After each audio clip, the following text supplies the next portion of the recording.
Hi, everyone. Welcome to Mini Scroll, the daily internet culture podcast bringing you the biggest stories from social media, the creator economy, and the digital space every Monday through Thursday. I'm your host, Lauren Meisner, the founder of the youth digital media brand Centennial World. Welcome back to Mini Scroll, everyone, and I am so sorry that there was no episode yesterday. I haven't had technical difficulties in what I feel like is probably over a year now, at least, and I literally prepped the whole episode, recorded it, and the sound literally just didn't work. Like, it didn't pull through. I have no idea why. I had tested it, and it worked when I tested it. I'm sure it was something I did wrong, but anyways, it was just one of those days where I just didn't have time to re-record, so I had to cut my losses, and that's that. So let's just get right into the stories for today. The first story, this is one that I pulled from yesterday. I have to talk about the Defying Gravity memes. Okay, so I don't know if a movie has generated as many memes as Wicked has on its specific press tour. I still haven't seen Wicked and I'm dying to see it. I'm hoping I'll see it this weekend. But obviously, I have seen all of the discourse, all of the memes, and the most prevalent discourse being that people can't get over how Ari and Cynthia, so Ariana Grande, Cynthia Erivo, have been crying in every single interview. Okay, so on that note, before I get into kind of what is happening now online with these memes, I wanted to say it's obviously very extreme, but I'm going to say my theory with this, why they're crying so much, is this is their Barbie movie moment, right? I think when they're sitting in these press interviews and they're being asked to reflect on this experience, their journey to getting here, it probably does feel really emotional because they are sitting in this moment thinking, this was my dream. I am living in this exact present moment. I am living out my dream. And I think they kind of feed off of each other and wind each other up with that, which is why it seems so out of control and that they have the same personality. But also, okay, this is a little bit of Lauren Meisner lore that I'm not sure I've spoken about very much, at least on this podcast publicly, but I actually was a theater kid, to the extreme. I actually went to university for acting for 3 years, did a 3-year acting degree, and then switched majors before graduation. So I actually graduated with a different degree. Anyways, so I literally went to university for theater. That's how much of a theater kid I was. When you are doing university level theater classes, acting classes, I can't even tell you the number of times that we left those classes in tears.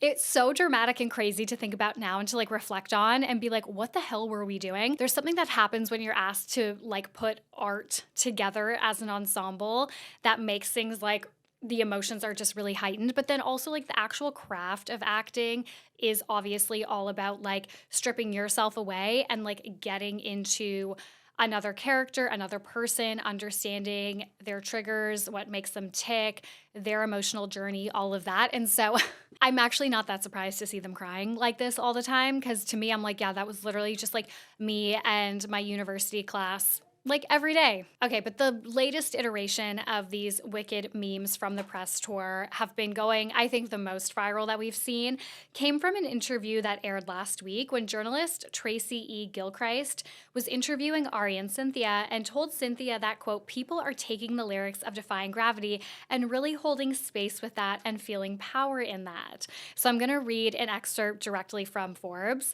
They wrote, Erivo appears taken aback by this and puts her hand on her chest, admitting, I didn't know that was happening. Gilchrist then confirms that she has, quote, seen it online, and Erivo seems stunned, stating, that's really powerful, that's what I wanted. Erivo then turns and looks meaningfully at Grande, who stares back. Grande then reaches over and holds Erivo's finger, seemingly for support. The two appear to be emotionally overwhelmed. That's actually the perfect description, emotionally overwhelmed. And at this point, Gilchrist seems to question herself, walking back her assessment a little bit. I've seen it on a couple posts. I don't know how widespread, Gilchrist clarifies, but I am in queer media. Everyone is taking that phrase. I'm taking the lyrics of Defying Gravity and really holding space with that and like running with the memes. I'm sure you guys have seen it. It's all over X, it's all over TikTok. It's even made it to Instagram. And that never happens. It never makes it to Instagram until like weeks later, and it's already on Instagram. People are using it to be like, before I do XYZ, I need to sit in this moment and hold space for the lyrics of Defying Gravity. And it's so good. And I think that this particular meme blew up so much because it's like the cherry on top, right? It's like the culmination of all of these press tour memes of how like dramatic and emotional they've all been. This is like the pinnacle of that because the interviewer was also like feeding into presumably how she knew Ari and Cynthia would be, given they've done these interviews now for weeks. So it just feels like it all came to a head in this interview, and this interview is like the perfect representation of how they've acted on this press tour and like how low-key insane this press tour has been. Okay. The next story that I have for you guys. So I have two stories from the secret lives of Mormon wives and like the MomTok drama. The first is that Taylor Frankie Paul presented at the Country Music Awards this weekend. And then the next day, she and the other like MomTokers got into some sort of social media feud because she called them out for not supporting her. She wrote on Instagram stories, quote, "Not a single one of my girls from MomTok said anything on my CMA post. Such a big night for me, awkward." So this ended up spiraling into some of the other women shading Taylor on social media, claiming they did support her. They sent her messages in advance. They did comment, whatever. Taylor ended up kind of backtracking a little bit on her statement and specifically ended up calling out Demi instead of like the group as a whole. On Instagram stories, she said, quote, "I ruffled some feathers a little too much. But first off, we are not allowed to talk about any storylines, so this is not made up by any means. I thought it was awkward that every single one of my friends was silent. That's all I meant by that. I have a lot of supportive girls in this group, and I never said anyone specifically is not supportive, but a single one, it just felt off, so I made a petty post. Are we shocked? Since Demi is the most triggered by it, it's interesting because she phone called me the other day saying, I feel like you don't really support me on social media. So it's weird that it matters when it comes to her, but when it comes to me, it shouldn't be a big deal, and they don't have to bow down to me. Sure, you don't have to like my stuff, that's fine. Again, nowadays, it's your message without saying a message. And we can, I think, all agree. For all the girls telling me I should have handled this differently and offline as they're literally eating me alive online right now, maybe they just feel justified. But don't come at me if you're gonna do the exact same thing. Okay, so this whole situation actually annoyed fans a lot. People thought that this was fake drama used to generate hype for season 2. I think the MomTokers, they are social media stars first and reality stars second. That is for sure. On the show, I found them to be very open and authentic with their lives. However, they are also masters at clickbait, at generating social media engagement. Like that's their entire job. And they really lean into like the drama and the storylines and the fan theories and things like that so much on their social media. And so I think people saw all of this happening and they're like, come on, like we know you guys are filming right now. We know season 2 is going to come out soon. Like this just feels like clickbait, kind of engagement bait, rage bait. Okay, so that happened. And then like basically the next day, McKenna Gibbons uploaded a multi-part TikTok series opening up about the soft swinging scandal in the original MomTok group. She was part of that and talked about, that experience from her perspective. So McKenna was married to a man named Braden. McKenna and Braden were part of the swinging couples. Like Taylor was in a soft swinging scandal, right? With 2 other couples. They were one of the couples. And Taylor and Braden, so McKenna's husband, were the ones that had the affair. So in this new TikTok series, McKenna detailed 2 instances of soft swinging that she had with the group and explained basically how she started to notice that something was going on between Taylor and her husband, and she felt like she was gaslit for a lot of the time when her husband would kind of, lie, I guess, about being interested in Taylor or anything going on with Taylor. And she just talked about it from her experience. I wouldn't say she dropped any bombshells, but I think the thing she said that kind of struck people the most was that she was trying to take accountability for her actions, as in the actions of drinking and consensually swinging within her relationship with other couples. And a lot of people, of course, are like, we understand the context. We understand, I think she's Mormon, but either way, she's in Utah. And she talked about how her family wouldn't support that. Like her parents didn't even know she was drinking and stuff. So it's like, yes, within the context of Utah and her culture, understand how it could feel like maybe she made mistakes. But at the end of the day, she really didn't make mistakes.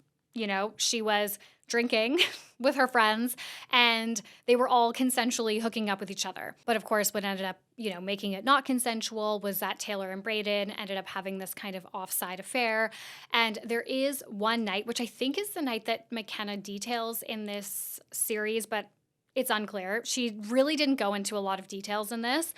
But there is one night where a lot of fans think that it sounds like Brayden sexually assaulted Taylor. And I don't think Taylor, or don't know if Taylor has ever said that herself, said that she felt that way about that night, but I know that a lot of fans feel that way. Okay, so she made this series, like I said, it didn't really have a ton of bombshells or anything like that.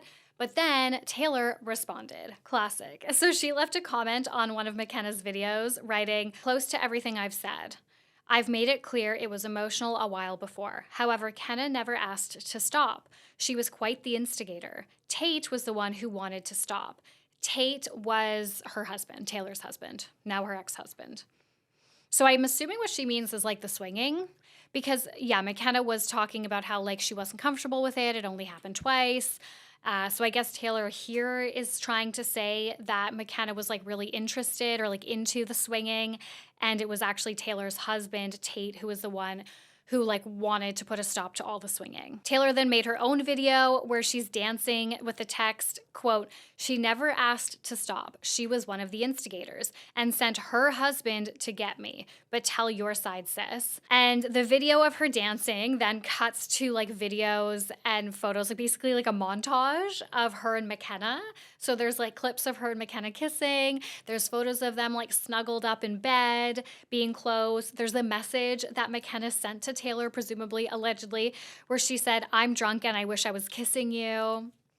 So just Taylor out here being shady as fuck as usual. And that is what makes her such a good social media and reality TV star. Okay, the last story that I have for you guys is I'm going to touch on the accusations against Brooke Schofield's new boyfriend because he is being accused of having dated a minor in his past. So this has been on Reddit for a while, but it's making its way onto other platforms, mostly TikTok, and Brooke has started responding. So I thought, okay, this is an appropriate time to address it. So Brooke recently went public with a new man named Miles Canton. He's the son of movie producer Neil Canton, who is best known for Back to the Future. So he is a Nepo baby. Upon the hard launch of their relationship, I guess internet sleuths started doing some digging into Miles's past. I'm really not sure how this all came to light. I think that's how it happened. But regardless, internet sleuths found this concerning piece of his history, possibly. I do want to note before I keep going, I got a lot of this information from the TikTok creator Becca Day. So she can be credited for putting this info together. I actually had a really hard time finding any of this, and the Reddit threads are, filled with all this stuff, and it's so fragmented, so this is mostly from Becca's TikTok research, so go follow her if you don't already. Her content is amazing. So Miles is apparently 38 right now, and when he was around 27 or 28, he was friends and business partners with this guy named Jake Andrews. Jake, who was around 20 at the time, was dating Sophia Richie. And this was around 2014, 2015, when Sophia was 16. And Sophia's close friend was a girl named Isabella Peschard, who was also 16, okay? So there are rumors now online that Miles was dating Isabella. So they were I guess a foursome of friends.